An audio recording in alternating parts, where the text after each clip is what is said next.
we found is that there's a particular age group who is mostly responsible for the current condition of COVID. And there are myths that many of them believe.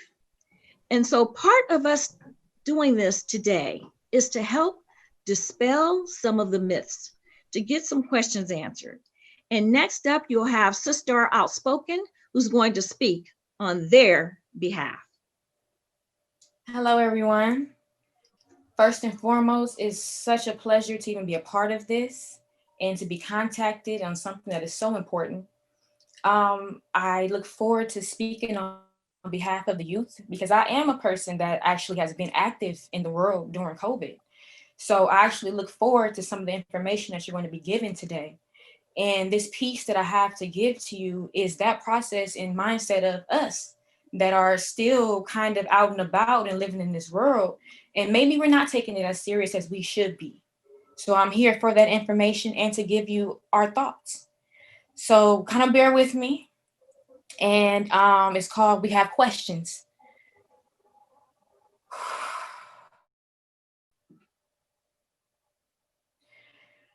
So I heard for you, the blame is the youth. We're catching bullets, but our only aim was the truth. You dispelling the myths, or is it misspelling the bliss of ignorance? A hindrance from a full cup overflowing with remembrance of history. So it's not a mystery that you see us as reckless just for living when we're just fending for our freedom. But teething in the mouth of science, crying for truth. In this age of the Aquarius, preparing us to receive it. Needless to say, we're just looking for holes and patterns that never lie, leading to genocide. But you want us to ride for those that killed gave thousands of Africans AIDS through flu shots. But you want us to show our skin and have trust in tube tops. It's too cold. Just the thought of my people going through assassinations, through vaccinations, and word on the streets is it's a hoax. And that the country knows that they're tired of their illusions of flourishing and worrying about their failed currencies. So they need a new world order, a program to chip with in COVID, what we get hit with. It just didn't seem like a coincidence. And you say we don't wear masks, but who do we ask? Which ones we supposed to use? Because see, what we go through is fear choking on our own CO2. But yeah, the small particles that's supposed to go through, but does that mean that COVID can go through too? So mask or no mask, we can die after all. See, we have a heart. But we have to start the truth. Because the truth just isn't that tangible. It feels like it's somewhere hovering while we're getting force-fed by the government to fear COVID. But everyone I know has been victims of the symptoms and they all fine. How do we not know it's not just fear being inflicted by the system like old times? See, I heard it's rare for people of my pigment. Only claiming those already claimed by a sickness, so why wouldn't we dismiss it? See, I know those that were diagnosed and then was fine at home and then went in for a checkup and never checked out. So is it true that more people are dying on those ventilators, those pretend saviors in the hospitals get paid for that, but they're not even really made for that?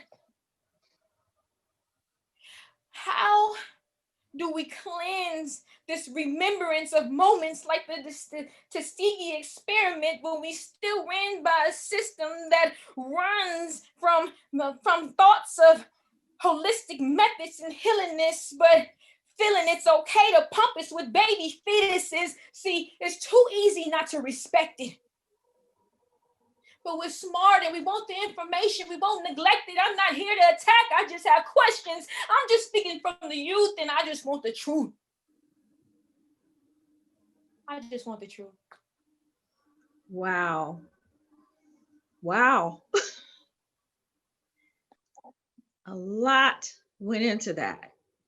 And for those of you who have ministries and who have organizations that are working with our young people, 28 to 40, these are some of the things that they're thinking. These are some of the things that they're thinking.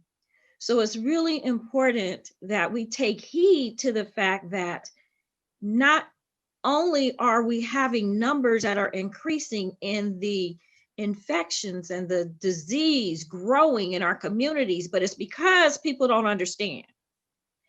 And we pray that it's because people don't understand and not that they're just being obstinate.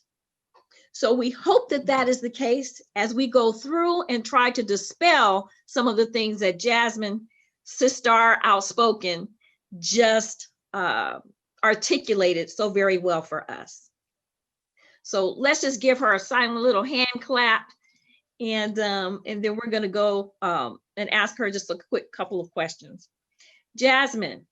Yes. That was beautiful. Thank and you. we know that you wrote that specifically for this event. And so we thank you for that. But because we have a personal relationship, and I'm also a co-producer of this show today, we had an opportunity to talk a little bit. And what I found out was that you recently had a friend who died of COVID-19. Yeah, a good friend of the family. See, I'm a person who, I'm all about living. I'm all about not being controlled. I'm all about finding other forms to enjoy life, and holistic healing being a part of that. And I feel that anything can be healed, and just sitting in the house does not help with that. But it being so close to home, and someone that I know and that is a very strong light in their family recently died from COVID. And it actually gave me a different energy in writing this piece. Because at first, I, to be completely honest, it was a little bit more of like trying to make a point or attacking or whatnot. But then it became more of just wanting information. Because with his particular situation, he got COVID. He was doing good. And then went to the hospital and they put him on a ventilator and he just died. So that's why I even said in my poem, like, are ventilators killing people? Because I've seen a lot of people get better just being at home. And people are going to the hospital and dying. And their symptoms weren't even that bad. So I know that it's serious. I know that maybe my immune system may be better. I'm crying. It's okay, keep going. You're doing a beautiful job, and I can't imagine talking about this without feeling emotional. My immune system may be better than some of the people that I come across. So I wanted to know more about that today. Like, when we can be carriers and give it to somebody and then I know it. Excellent question.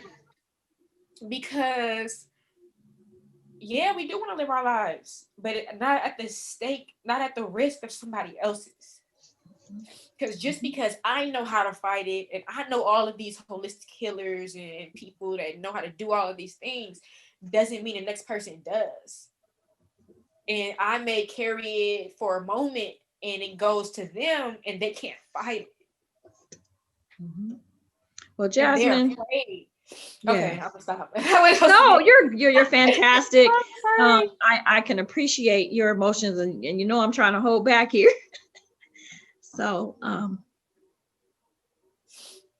I just look forward to the information. Let's go to the next person. Yes, but it's real. It's real. When I heard the representative for the County of Los Angeles speaking today, it was so very grim in terms of all the deaths that are expected.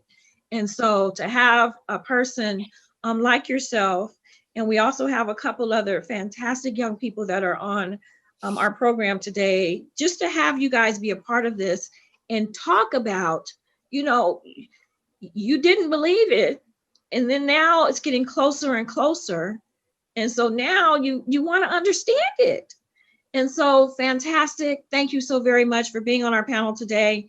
And we will get you your answers. Thank you for having me.